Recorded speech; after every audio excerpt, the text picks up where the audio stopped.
Good morning, East Leyden, and welcome back to the Eagle Update. I'm John Casongo. And I'm Kelly Nelson, and we're with the rest of the Eagles Eye team. We're keeping watch over East Leyden and bringing you student-driven news in our broadcast program, the Eagle Update. This episode is for February 2nd and 3rd. On today's update, an AI threatens to fundamentally change education, students decide that college isn't for them, members of Leyden's ski and snowboarding club take a weekend trip, and a new club advocates for the support of females who go through troubles like domestic abuse. Your Eagle Update starts now.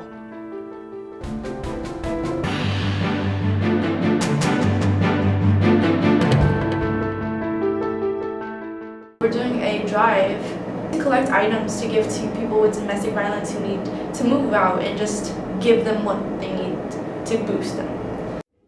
Currently, the In Defense of Females Club is hosting a clothing drive which involves bins, giving clothes, and other items to women and children. Women and children who are leaving difficult situations and fleeing from domestic violence, they don't take a lot of their things with them. So they often don't have a lot of clothing or things for the home. So this will hopefully help them restart a safer, better life. The club goal is to have females of Leyden in the community as shelters, helping some with domestic disputes and allowing them to be heard.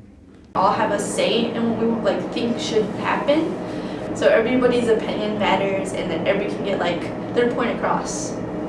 They believe in it. They've come up with the ideas. They've done the research.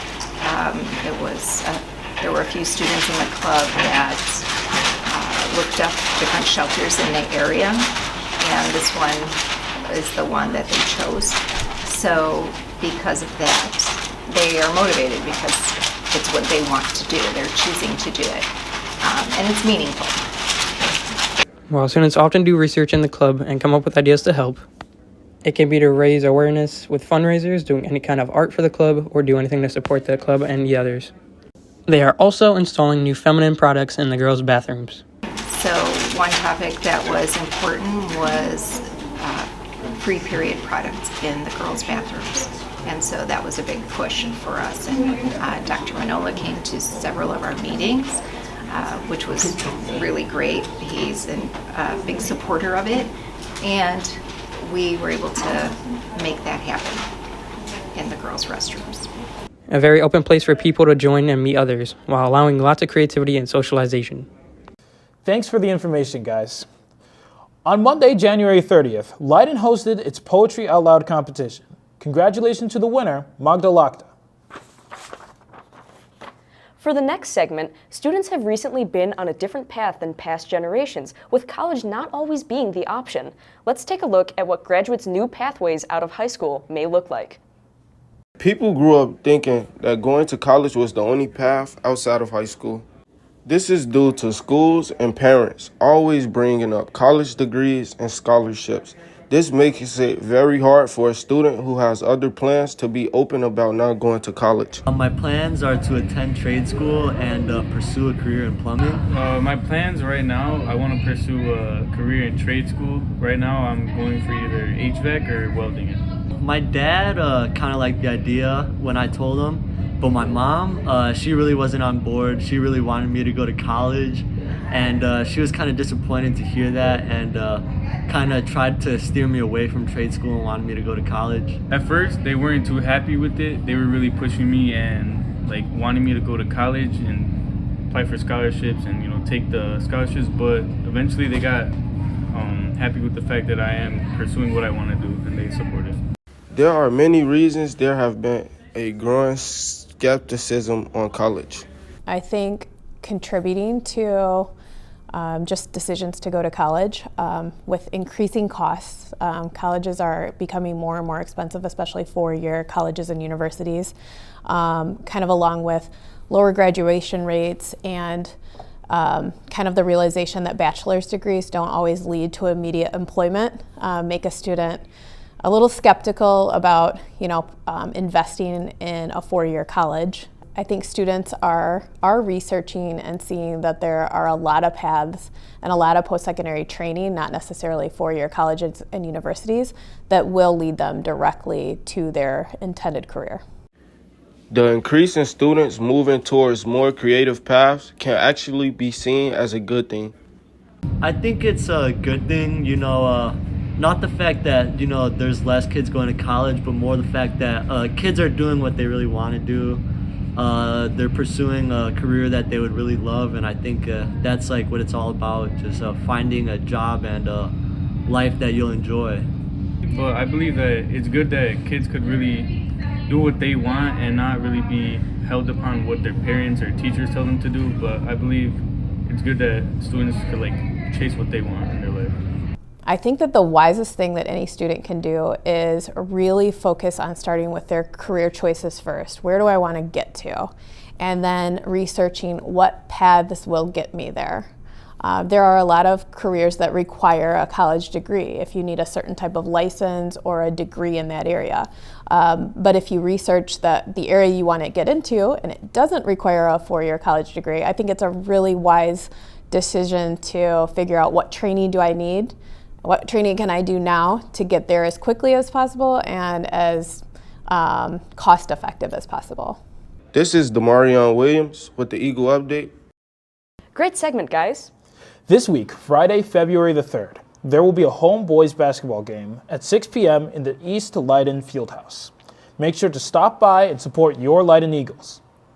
In this next segment, students and teachers talk about an artificial intelligence program that has been used to write essays and answer questions. Is this new bot a tool or a threat? ChatGPT, an AI tool, is taking the internet by storm. It is designed to generate human-like text based off of any prompt. This includes essay prompts. Teachers are afraid that students may be using this tool to complete their assignments. Please keep in mind that Leyden officially treats any and all academic dishonesty as a level 1 offense and will punish offending students accordingly. ChatGPT is an AI software where you put in a prompt and it'll basically write out an entire essay for you. So like me, I use ChatGPT to do my essays for me so I can, spend time doing other things that are important. Because I know the teachers aren't going to read my essays. Teachers fear of potentially negative consequences for students if they continue to take the easy way out of writing. Writing and thinking are connected. You're going to be a better writer if you're a better thinker, and if you improve your writing skills, you become a better thinker. And when somebody else is doing your writing for you, that means that it's doing its thinking for you. Despite the issues ChatGPT poses to education, many acknowledge that these issues may stem deeper than any single tool could reach. It's kind of like when calculators came out and the math teachers panicked because they felt like it was going to change the shape of, and then Grammarly came out and then we panicked because we're like, how are kids going to ever learn how to use commas and periods? Despite these backdoors, teachers realize the biggest threat to education is student engagement. I think if students don't want to do the thinking and learning because whatever reason, whether it's poor assignment or it's just not meaningful to them, they're going to find ways to not do that anyway. Thinking about my students, even today, they were supposed to be reading an article so we could analyze the rhetorical strategies, and I can see this kid's watching a soccer game. This kid is just staring and not writing anything on paper. And I'm like, you're not taking, it's an opportunity. Getting kids to really just buy into the learning for the sake of the learning versus for the grade at the end of a day. With student engagement so low, teachers are hopeful that the advent of AI writing will spark positive change in the way education is run. It all comes back to getting the kids to see the value in the work that they're doing so that they're not taking these shortcuts, but they're actually doing it because it becomes personally meaningful to them. Mm-hmm. Giving them the opportunity to really write about those things and process them and then talk about those differences in the class eliminates the need for this and tools like this because things just have much more personal meaning to them.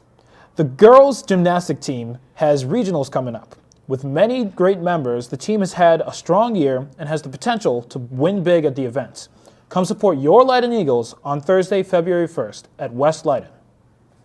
For our final segment, members of the Ski and Snowboarding Club discuss their first experiences from their recent weekend trip. Let's see what they have to say.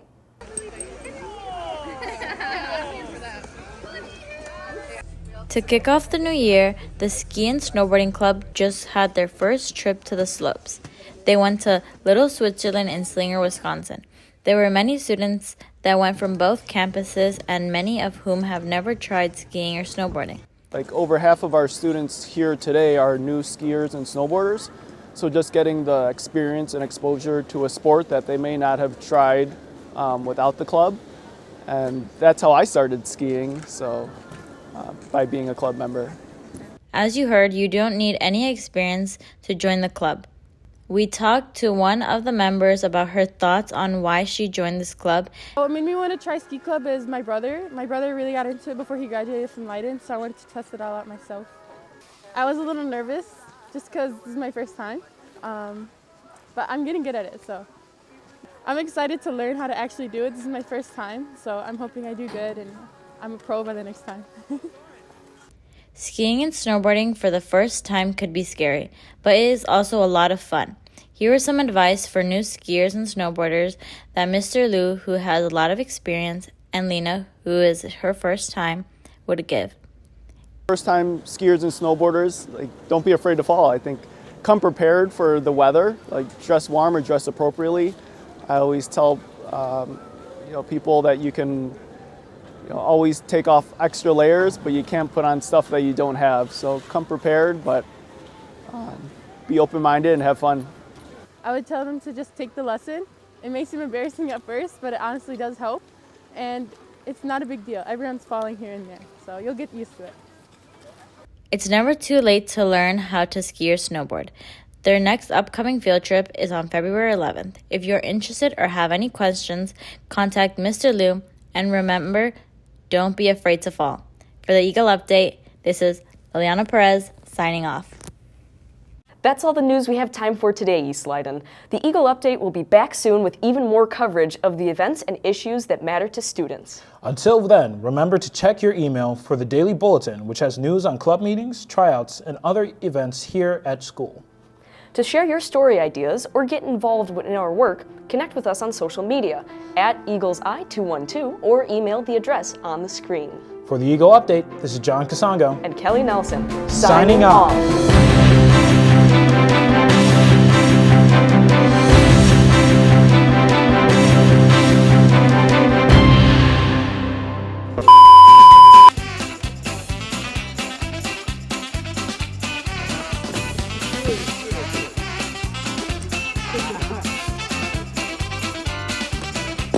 Wow! Where do ski and snowboarders keep their money? Where? In a snowbank. Oh! How many ski instructors does it take to screw in a light bulb? How many? 2. One to actually screw in the light bulb, and the other instructor to say, nice turn, good job, nice turn, keep turning. Oh, because you have like 2 things on your feet, Yeah. right?